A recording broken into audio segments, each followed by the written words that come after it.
Now the dog's out walking. Yeah, the dog's out walking. Yeah, the dog's out walking. Yeah, the dog's out walking. Before you get started, you might want to muffle your clicker with a piece of poster tack over the dimple of the clicker. This makes it not as loud and is great for working in the house. Charging the clicker or building meaning to the clicker. Click, pause, feed your dog a treat. Do this 10 times. If your dog doesn't alert to the clicker after 10 to 20 repetitions, it could mean that what you have as a treat is not high value enough to work for.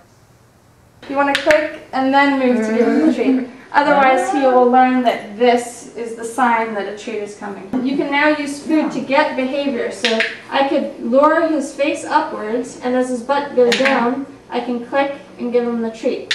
So I'm telling him I like it when you do that with your butt. Stopping mouthing and biting. And then he's going to want to eat the leash. Okay, so how about we talk about mouthing? Because he actually wants to mouth something.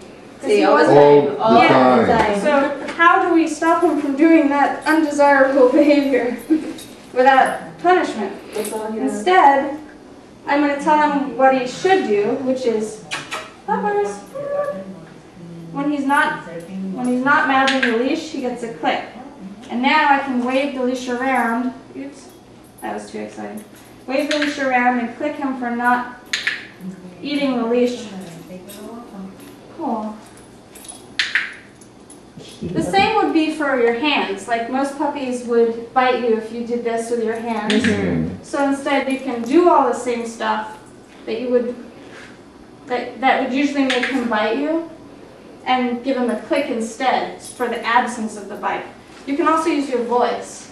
So having a marker word like yes to mean you did that perfectly. Yeah. So yes could mean, you didn't turn around and nip my hand. Yes.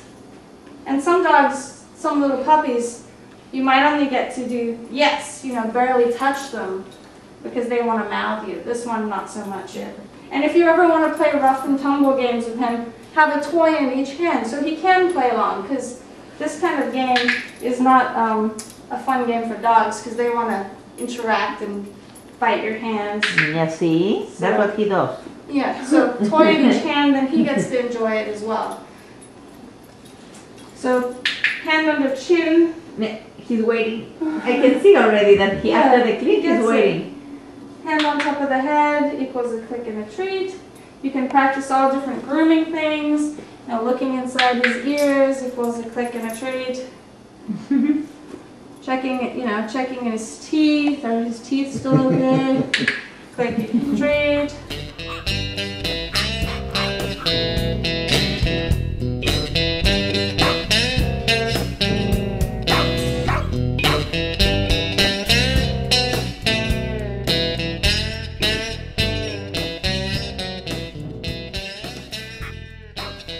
Positive interrupter. How to get your dog to stop doing an unwanted behavior. Okay, in this short little tutorial I'm going to show you how to condition a positive interrupter noise. What is that, you may ask? It's a noise you can use instead of saying no, or or wrong, or stop that, or max. So there are a few reasons why you shouldn't say no or to interrupt dogs' behavior. One, it suppresses your dog's behavior. It doesn't teach them what you do want them to do. 2, you associate yourself with punishment, your dog will be less likely to interact with you. And 3, if your dog learns when you're not around, nothing bad happens, they start to only offer the undesirable things while you're gone. So barking, chewing, urinating in the house, they will start to do all those fun behaviors while you're not around, and then that makes them very difficult to train. It's better to use a sound rather than the dog's name. Something that always sounds the same, something that can be conditioned, like a green light, you step on the gas. It's muscle memory. You step on the gas, you go. The dog hears the noise, which means look at me, or which means look at me, stop doing what you're doing. They do it without even thinking because it's become muscle memory. Where if you use their name, like Kiko, Kiko, hi Kiko, oh you're such a good girl Kiko, then the dog never knows, should I stop what I'm doing and look at you, or are you just saying my name over and over again? People overuse their dog's names. You can make the same noise into a noise that's amazing. Your dog will always turn to you, give you 100% attention. So to do that, you just make the noise and feed a treat. And it has to be something really delicious. Like right now, he's not as excited as he was as when we started. So 2 to 3 minute lessons, make the noise, feed a treat. You're associating that noise with a treat. Here you can see I'm doing the same conditioning exercise with Spooky. I'm pairing the noise with the treat.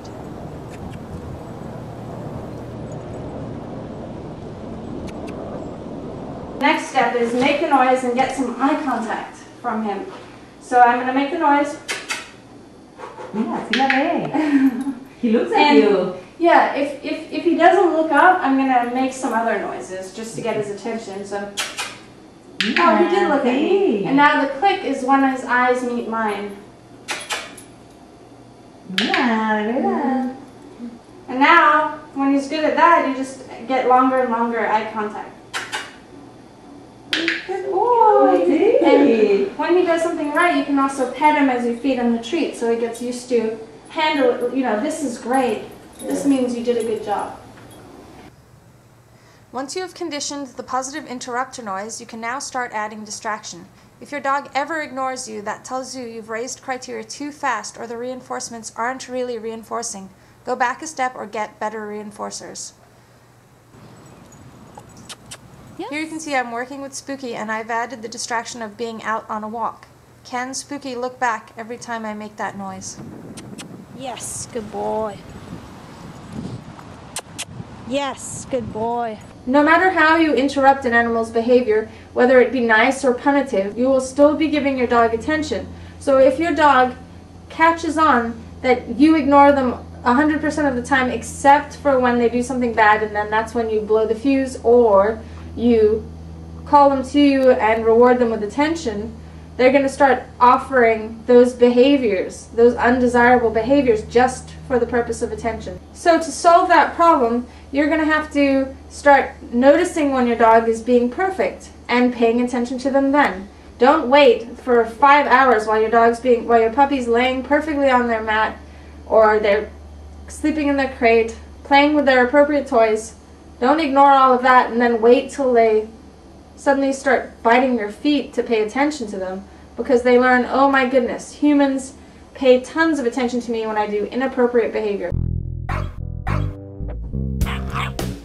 Now the dog's out walking. Yeah, the dog's out walking. Yeah, the dog's out walking.